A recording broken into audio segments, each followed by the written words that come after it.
Welcome to Review-A Raw. It's John Pollock alongside Wai Ting, and we are going to get into Monday's edition of Raw from Philadelphia, Pennsylvania. The Wells Fargo Center. Yes. What a historic building. Why? Wells Fargo. It's the Wells Fargo Center. I can't give you any statistics about this building other than it is found in Pennsylvania, the same state that will house Roadblock End of the Line this Sunday, which is in Pittsburgh. Okay. Are you ready to chat about Raw? Yep. A show built around the New Day and their quest for glory to go after Demolition's tag title record. New Day came out to start the show, and Big E says that tonight they join the Immortals. And Kingston notes that this record has stood for over 25 years, and then Xavier Woods says that they can propel everyone who's ever worn a New Day shirt or cheered for them, and said that we can also dedicate tonight to those that have passed. And I think everybody was assuming this was going to be a line for Francesca. And then Xavier got super heavy and said this is for his grandmother. And this got a grandma chant. And this suddenly became really serious. Yeah, I was expecting a jokey line. I was expecting a Francesca reference. But grandma works too. Maybe the grandma's name was Francesca. Yes. Yeah. I mean, I think it feels like over the past couple weeks, the New Day have kind of been sort of in a tweener role, depending on who they've been facing. Not tonight. But, I mean, here, dedicating the match to your dead grandmother is pretty much as babyface as you could get. I know we are going to go through many different twists and turns to the tag title run of the New Day tonight. But as soon as this line was mentioned, at 2 minutes of the show, I was like, there's no way these guys are losing the titles. No way. Yeah. They can't dedicate this to Xavier Woods' deceased grandmother and lose the titles. It's happened before. Dedicating it to oh, you're right. Yeah. You're right. There was who was it that dedicated their match to Dusty right after he passed on a pay-per-view and then she lost? I don't remember. But, man, It was one of the women. Yeah. Anyway, so they go over all their different attributes and they state that the real triple threat is them as they go over their different keys. And then the people are getting a New Day after party ready in the back with champagne and bootios as we got set for our triple threat match with New Day, Carl Anderson and Luke Gallows, Cesaro and Sheamus for the tag titles. And we started things off where Kofi went for a tilt-a-whirl head scissors that Cesaro cartwheeled out of. Anderson and Gallows were double teaming, beating down on Kingston as they went through a commercial break. And then there was a double team neck breaker to Kingston, who then came off the corner with a drop kick, makes the tag to Sheamus. And later on, Anderson and Gallows got in control. They hit the running boot of doom to Sheamus, and then Cesaro made the save. From there, Cesaro went on to hit the Swiss 1-9 to Carl Anderson, immediately followed by a senton off the apron to the floor onto Big E, an uppercut to Kofi after getting up from the senton, stomping on Gallows, who's laying there on the floor, and ended it by scaling up the ropes to hit a high cross to Anderson into the ring for a 2 count. This was an incredible sequence. This was great. It was like he had grabbed an invincibility star and just destroyed everything he touched. This was awesome. Yes. And then at the end of all of it, I thought this could have been the finish. And then Anderson kicks out of this high cross. But Cesaro then hit the Cesaro swing to Anderson into the sharpshooter. Big E got him up, hit a belly-to-belly, and then Cesaro countered that with a Hurricane Rana. Cesaro then held up Anderson for a brogue kick. Kingston hit the Trouble in Paradise to Sheamus as Big E grabbed Cesaro from the floor, allowing Kofi to pin Sheamus. This is a very good tag match. Yeah, I thought so. And Kofi sneaking in at the end with the Trouble in Paradise after Cesaro did all that work, I buy it. Yeah. So this was good. And the New Day had won the match, and being that it was on so early, you figured there was going to be some more obstacles to overcome. But the party is going on backstage. We had Goldust, R-Truth, and Bob Backlund there. And they're teasing a segment for later tonight called Rusev and Lana Behind Closed Doors. There was the tease of, I guess a sex tape was ideally what they were teasing for the audience. Yeah. What a payoff you would get later in the show. There was the party in the back. We even had a Deonna Purrazzo cameo here in the back. Who? She is she's been on NXT in the past. Female wrestler. She was an extra here. Stephanie starts doing the New Day dance, and this was when you are starting to think, well, maybe New Day's going heel here, because this cannot be a babyface act after watching this. And she gets sprayed with champagne from Xavier, popping the cork, and she dumps the cereal, storms out, soaking wet from champagne, and we cut back to the announcers, and Byron is trying to hold in his laughter like a total nerd. And then we had a SmackDown commercial. They're promoting AJ Styles and James Ellsworth yet again for the WWE title this week. And we come back, Stephanie is all wet, and Kevin Owens walks in, says the New Day doesn't deserve to be champions, and he has an idea he wants to run by Stephanie. She says she's going to dry off and will return to hear out Kevin Owens' idea. Mm-hmm. What could that idea be, Way? Your idea, that's what. Well, not quite, but somewhat. Braun Strowman versus Curtis Axel.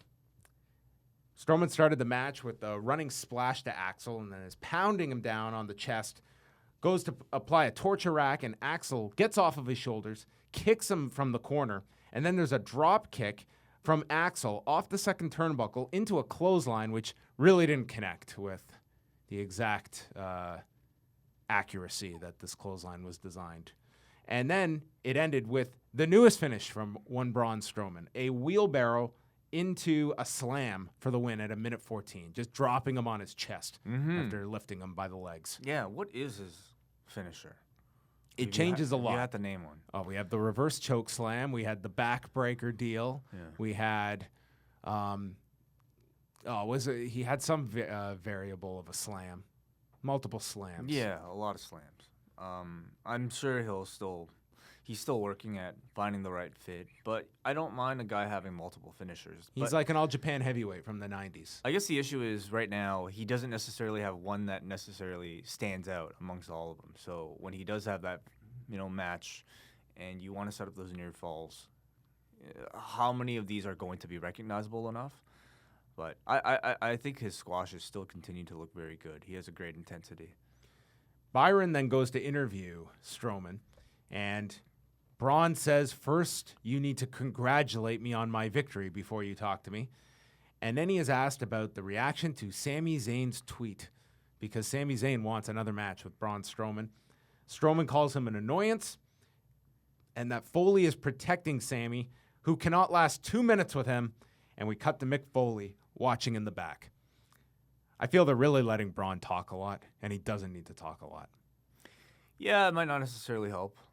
But I thought he sounded good, though. He sounded fine.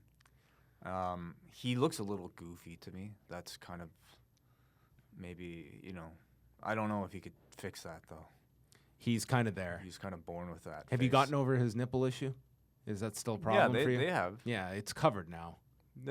He's changed that a long time ago. No, as long as it's not a factor any longer. I know that was a visual issue for you. Yeah, wasn't it for you? I didn't notice it till you brought it up. Oh, really? But I haven't really paid attention until tonight. I noticed it was covered. So, yeah, it's been like months.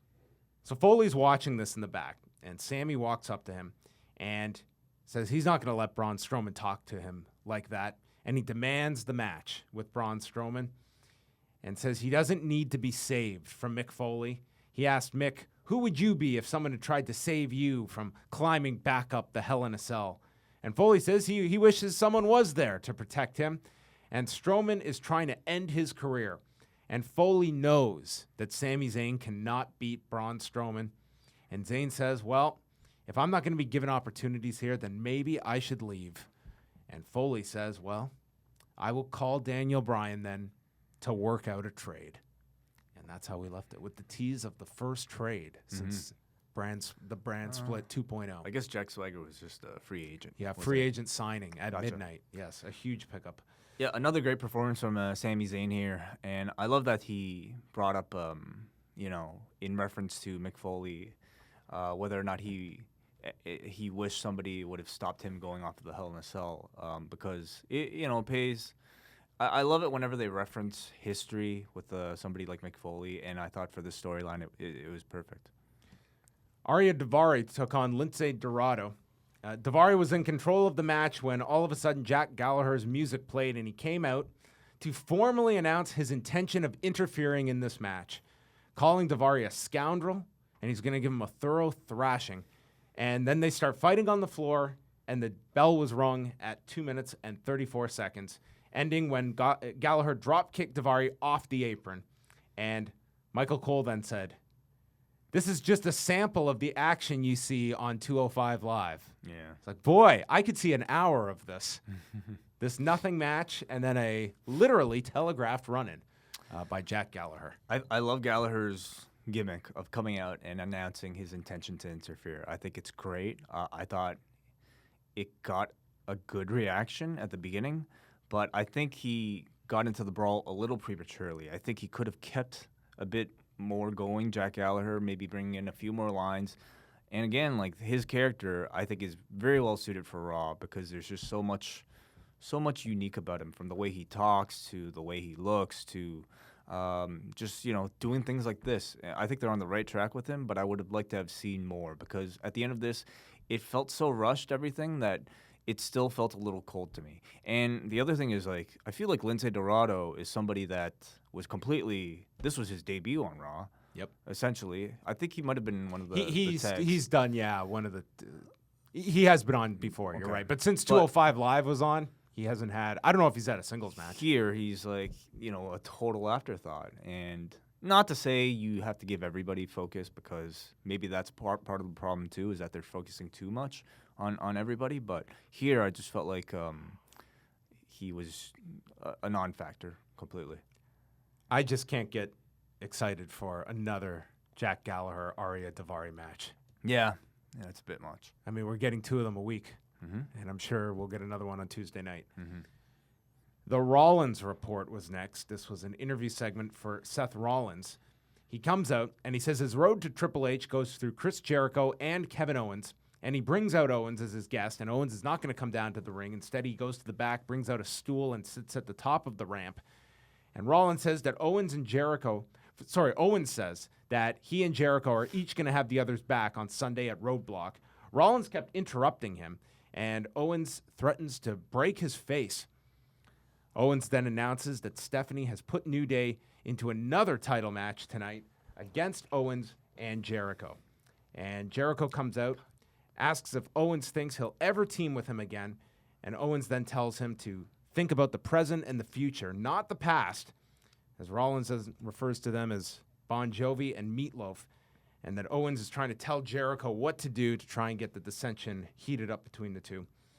Jericho tells Owens to shut up, and then Rollins calls him Sparkle Crotch.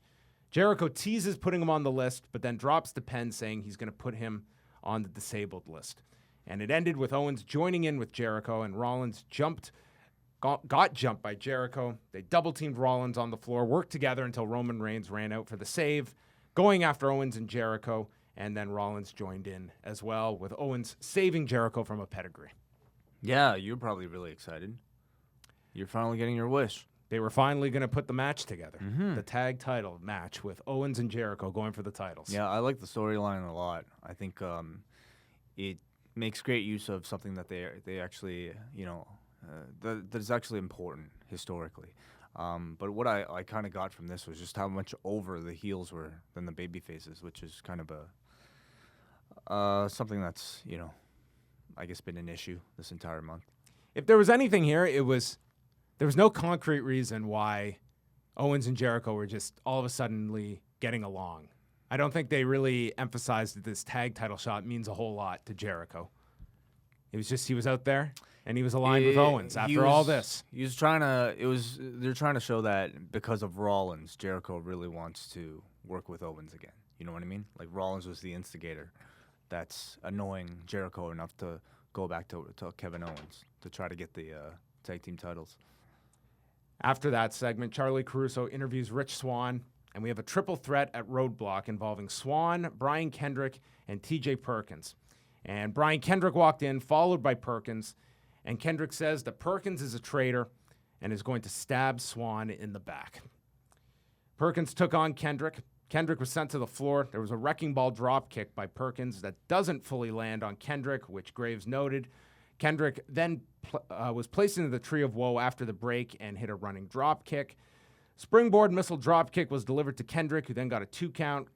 Perkins went for the knee bar, and Kendrick got the rope break, and it ended with Kendrick pulling Perkins into the post and then hit the sliced bread and pinned Perkins clean. I thought it was just a match. Yeah, this was Didn't help really drive interest for me in the pay-per-view match at all. And I don't exactly know what it is. Maybe their personalities just aren't really coming across too much, especially on Raw. I think I guess it's an improvement getting them to do interviews like this with Charlie Caruso, but I don't know. There's not that much interesting about these guys. Then Foley is with Rollins and Reigns backstage, and he announces it will now be a triple threat for the tag titles. Alicia and Bayley are in the locker room. This was from the pre-show, where Bayley has a torn-up Bayley bear that Alicia has destroyed after what Bayley did last week, giving a Bayley bear to Cedric. And Alicia says she's going to go out there and is going to dedicate her win tonight to her man, Cedric. I don't know if Cedric was just not at the tapings or what, but these two claim to have a relationship, but we rarely see them together. We saw her with Cedric, I think, once, and that was before his Kissed him on the cheek. 205 Live match last week. And then after that, it was nothing, they don't come out with each other to their matches. There's no real evidence of this actual relationship happening besides the two of them mentioning it. Could it only be happening in Alicia's head then? No, because Cedric acknowledges it, and they also did see each other. But, Maybe Cedric doesn't realize it's as serious as Alicia does. Could be, yeah. But, also, there's no follow-up with Noam Dar, who, They didn't even mention that. Yeah, who claimed to dedicate his match last week on 205 Live to Alicia Fox, trying to wedge himself into that relationship. But I don't know. Maybe it'll be a love square. Maybe Cedric will end up with Bayley, and then Noam Dar and Alicia can be together. Okay, sure. That would probably be for Cedric's well-being. Yeah, maybe, yeah. So Bayley took on Alicia Fox. There was really nothing to this. There was a scissors kick by Fox to the back of Bayley's neck. Fox lifted her up, went to strike her, and got caught with the Bayley to belly in 243. Yeah. I think Alicia does her Northern Lights suplex really well. Good enough to be a finish. But then I thought she would probably never get to use it because she never wins. I don't even know what her actual finish is. It might have been that scissors kick. Is it the scissors kick? Oh. So you got to see it. It's not a finishing doesn't move finish now. anybody. Yeah, and Bayley's got nothing. She's not on this pay-per-view on Sunday. No, she's just kind of on hiatus right now, while the other two are in the title picture. No Nia, too, for a long time either. No, she's just disappeared. Mm-hmm. And Dana, too. No Dana either. Mm-hmm. There's Hey, we didn't even get Emelina tonight. Yeah. As advertised. What was wrong? What happened there? She just wasn't on the show. Huh. She got Kurt Hawkins. Yeah. Lana comes out in a camouflage outfit and introduces Rusev. Says he has destroyed the American heroes one by one, and then says Enzo is the certified G, and the G stands for garbage. What's it stand for? Garbage. G for garbage. Yes. Got it. And then Rusev threw him out of the hotel room, and then he and Lana did their business in the hotel room and asks the people if they want to see it. He says it's edgy. It's kind of out there. And Lana tells the children to close their eyes as they go to the Titantron, and we just get a replay of the beatdown of Enzo, and then he's thrown out of the hotel room. This wasn't even a clever. It wasn't even extra footage. They just This showed. was the replay. That's what they did. They had a whole segment built around the punchline of we're just going to replay the segment from last week. Yeah, this was very lame. This was not creative at all. It was a lot of talking, not that much entertaining. So they laugh at all the people thinking they were going to see more, calls them gullible like Enzo, and that the Americans are stupid. Rusev says he destroyed the little rat, and then Lana spells out Crushed. Cass comes out, no Enzo on this show. He's dead. He is more hurt than James Ellsworth was from that Super Styles clash. So Enzo misses a whole week to sell this hotel beatdown. Cass says that Enzo runs his mouth, but he also has the balls to back it up, and that Enzo was caught with his pants down, but then he points down to his tights, and his trunks are on, and he's not Enzo. And he goes after Rusev in the ring, and Rusev ended up getting sent to the back with Lana. I believe this is a singles match on Sunday. Oh, this is? I think so, yes. Okay. This is not a great Cass promo. I didn't think it was a great end to what I thought was a pretty good build up until this point. I mean, I guess not having Enzo around kind of really hurts. But he'll probably make an appearance at the pay-per-view. His promo style is very weird. It's mechanical, but it feels like it's by design to sound like this. Cass. Yeah, Cass. Yeah. Like he just comes out, it's like, he sounds like a robot when he's doing these promos. Yeah, sure. I don't know. He's supposed to sound like a giant, you know. Like a giant? Yeah. Do giants talk like that? Like they're reciting content they've memorized? Yeah. I thought Giants didn't talk. Giants just yelled. I think we've established that with Braun. He needs to just yell and scream. Owens is in the locker room with Jericho, and he's upset that Reigns and Rollins have been added. And Owens says it's them against the world. And Jericho simply says to just concentrate on winning the titles instead of pretending it's like it used to be between them. So he's willing to tag with him tonight, but not to be his best friend again. Mm-hmm. And then the Emelina promo aired, and that was all of Emelina we had. The premiere was delayed. Premiering soon. Yeah, last week they said it would be on Raw. And Graves just explained she'll debut when she wants. Well, that's great. Yeah. I wonder if they had no idea of how to debut this woman after all this time. Well, I think they promoted it on the website, too, leading up to tonight. So I feel like they've had something planned, but who knows? Maybe they just last minute thought, oh, we're heading into a pay-per-view. Maybe she was signed by SmackDown. I don't know. Sami Zayn versus Jinder Mahal. This was set up that this could be Sami Zayn's final match on Raw. Could you imagine? There was a running knee by Mahal, and then he applied a cravat with knees delivered to the head of Zayn, and Zayn came back with an exploder suplex into the corner, and then he hit the haluva kick and won at 3 minutes and 25 seconds. Mick Foley comes out, contract in hand, and says he just got off the phone with Daniel Bryan, and he will be traded to SmackDown for a talent of equal value. And Zayn asks one more time if he can get his match with Braun Strowman, and once again, Mick Foley says no. And Zayn says, well, in that case, I will sign this release. And Foley says, well, it'll be nice for you to be a big fish in a small pond. And Foley says, don't you want to know who the equal talent is that you're going to be traded for? And he says, you are going to be traded straight up for Eva Marie. And Zayn says, what the hell? I'm worth 1,000 Eva Maries. Who, this poor woman, of all the people that they had to single out as being the joke that you would never trade Sami Zayn for. Yeah. It was Eva Marie. And Zayn says that Foley used to be him. And we got into a passionate promo from both of these men. They're yelling, and Zayn demands getting Braun Strowman, and Foley tells him to remember this anger, remember this rage, to bottle it up, and then duplicate it on Sunday when he faces Braun Strowman at Roadblock. And he opens up the book, and there's a blank sheet of paper. There was no trade. And he wouldn't trade Sami Zayn for anyone. He says he believes in him. He wanted to know if such a nice guy could tap into that dark place in his soul to face Braun Strowman, and tonight Sami Zayn proved he could.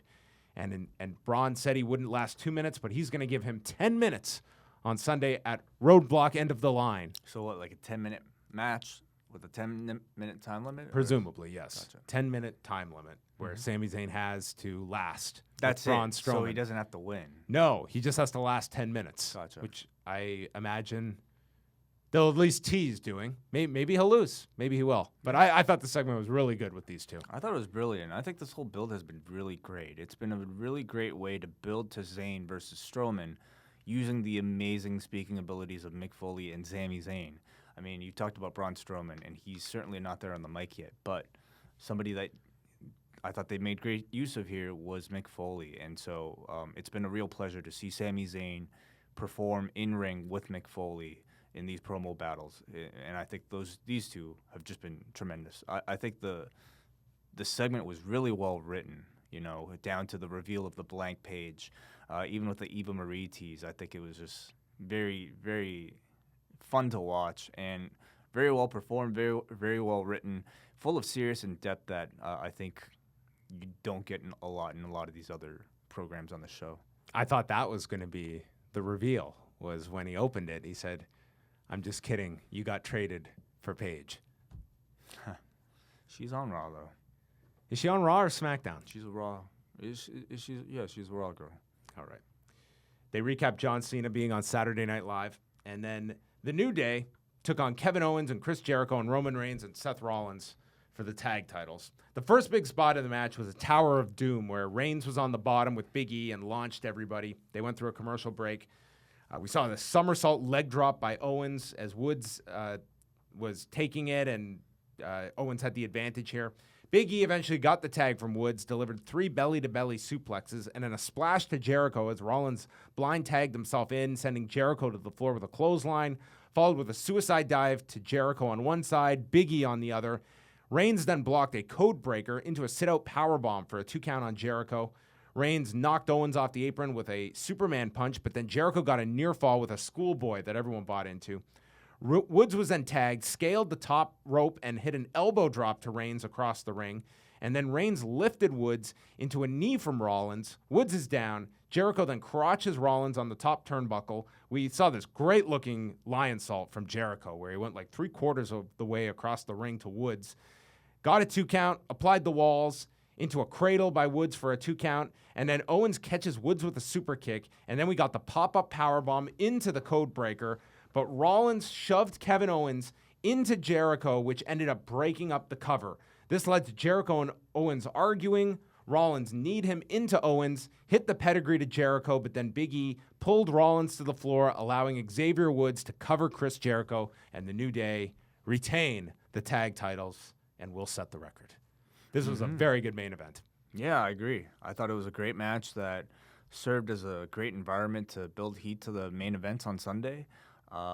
Great near falls, and I just some great acting, I think, in the body of the match between Owens and Jericho, building their rivalry again one more time. Great job by all parties involved here. Yeah, I really enjoyed this match a lot. Afterwards, Owens and Jericho are arguing. Jericho says, "This is over," and Owens is pleading with him and using sound logic, stating, "Why would I fall on top of you? Like, why would I do that?" And Owens turns around, gets speared by Reigns, and then Reigns lifted up the title to end the show. And this was Raw, a pretty compact edition of Raw, to be quite honest. And outside of this brief little video package, like no Charlotte or Sasha Banks on the card, which is, you know, number 1, if not the number 2 match on the show on Sunday, I feel. So odd their absence on this show. Yeah, a little bit odd. What did you feel about Raw tonight? I thought it was a good show. Did overall. you think it was a good call keeping the tag titles on New Day? Yes, I didn't expect them to take them off. I mean, the goal in the end here is to build interest to the matches on Sunday, and giving them the tag titles doesn't necessarily achieve anything. And I do feel like they want the New Day as that record holder instead of the Demolition. I just was looking at this as a way to prolong Jericho and Owens' breakup, because you feel you've gone at this point that you almost have to get to this match in January, I feel. I don't know if you can stretch this much longer. They'll do it in January. And then they could do a rematch at Mania. Well, I don't see them doing a 2-match. Do you think they would do both? If it's hot enough. Yeah.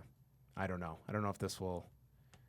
I feel the tag titles could have prolonged things more for the big breakup. Instead, it feels like we've seen the breakup. I think we have. So to do the... Did they really maximize it then? The breakup? Yeah. Because I don't think anyone ever bought this was the actual breakup. But now it feels like it is. Yeah, I guess they could do... They haven't done anything physical yet. You know, too physical to one another. But I think... Do they end up working together on Sunday to help each other out? I don't know. I don't think so. All Yeah. right. Are you excited for Roadblock? Yeah, sure. Yeah, kind of mildly, but yeah. don't know if I'm ready for another WWE pay-per-view already. These 2-week breaks are just... What are the matches quick. you're looking forward to the most? I think the women's match will be very good. I think Jericho and Rollins will be very good as well. Owens and Reigns, I think those 3 matches will all be good. I don't have much interest in the Cruiserweight 3-way. I think Zayn and Strowman actually after tonight's. Tonight was a good build for that. Yeah. It gave it a reason for a 6-day build to a match, which, I mean, they've been teasing it for a few weeks now. I like that it's also not a straight match and just, beat the clock type of thing with Sami Zayn just being able to outlast Braun Strowman. I think that's a lot more believable. Yeah, and I'm sure we'll see some other matches added over before Sunday. Good Raw, I thought, overall. I enjoyed both the tag matches on this show. I liked the Sami Zayn segment with Mick Foley. Some good stuff. Yep. Any final thoughts? No. All right. Well, that's going to wrap it up for Review of Raw, but we are going to be back on Wednesday reviewing SmackDown and Talking Smack. And then, of course, we have all our regular shows this week, including What's Next, the MMA Report, and Sunday night at midnight, we will have The Law, live audio wrestling with a full review of Roadblock End of the Line. And then we can get back to pay-per-views that don't have that many words in the title. I'm looking forward to that. So that's going to wrap it up for Wai Ting. I'm John Pollock, and thanks for watching Review of Raw.